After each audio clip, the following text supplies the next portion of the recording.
I was at Watford at 17. So I was at Watford, and it was supposed to be a 3-week trial, ended up being an 8-month trial, just as in turning up and just, I guess it was a bit like Framps, just coming up, and I was just going into training and that.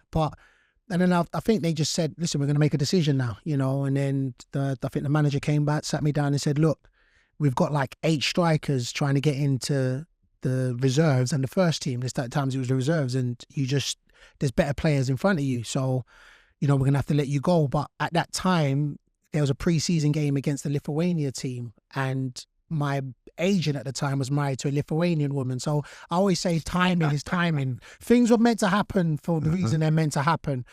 And then they said, look, we remember you playing and you're 17. So listen, I did always look older than what I was, but I was 17 at the time. So for them, they was like, oh, we've got a 17. I was going to be 18 the following year. So they said, come out for a trial. I went out for a trial. And then at that juncture in my life, at 17/18, it was just the first time a club said, we're going to pay you to play. So at all this time up to it, I was just playing for free. So for me, it was a dream come true. I was like, I can verify that's a big moment. Massive. Somebody pays you to play football. Yeah, man. The dream could have been ruined early on. Talk very movingly about the racist abuse that you suffered in Lithuania. Was that the first time in your life that you'd have that kind of First time.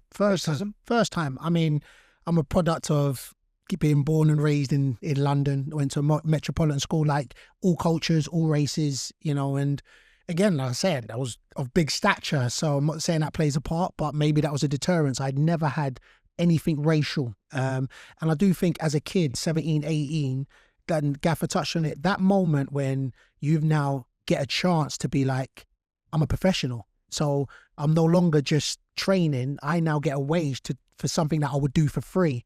So going out there, that fearless mindset of, you know what, it didn't come into play that I wouldn't know the language. It didn't come into my mindset that I wouldn't like the food. It didn't come into my mindset that I would be the only black person. None of that. I was going to play football.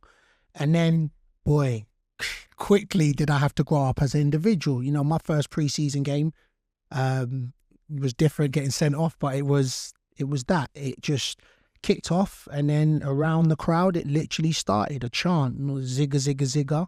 Shoot the effing N, zigga zigga, and it just started to get louder and louder. And I just remember thinking, wait, what? And this is all while the game's going on, so 100 things are going through my mind as it stands. And I remember being like, I came off, so half-time came, spoke to, we had our captain at that time. He played in Denmark, so he could speak English. So I remember just tapping him because the manager's talking. I can't understand a word he's saying. So I'm just sitting there like more thinking, bruv, what does this word zigga? And he just looked at me and just nonchalantly said, oh, it means nothing. They're just rhyming it with the word. And then just turned back and listened. And not saying that, it was just all nonchalant, and I'm thinking, wait, what? So anyway, we go out, second half. Again, as soon as I touched the ball, the chant starts. So I was like, oh, you know what? I'm coming off.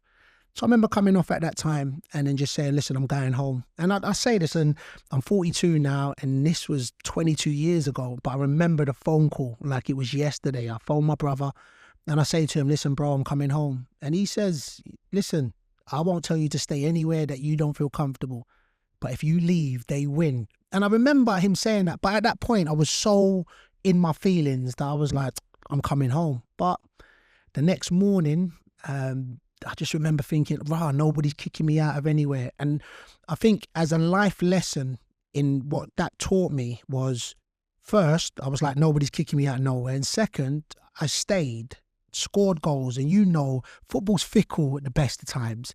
But those same fans, I skipped past as half the people that was chanting were my own fans, that we had real ultras that was in the corner. And they were my fans. They joined in with the away team fans. But what it did teach me after that those ultras that were singing on the first game was all of a sudden, when I scored goals, was hailing me. So I remember at 18 just thinking, you know what? Life can be fickle, but generally things or individuals are scared of just the things that they don't know. I was the first black person in the league. I was one of 4 black people in the whole city of Clypedo that we stayed in.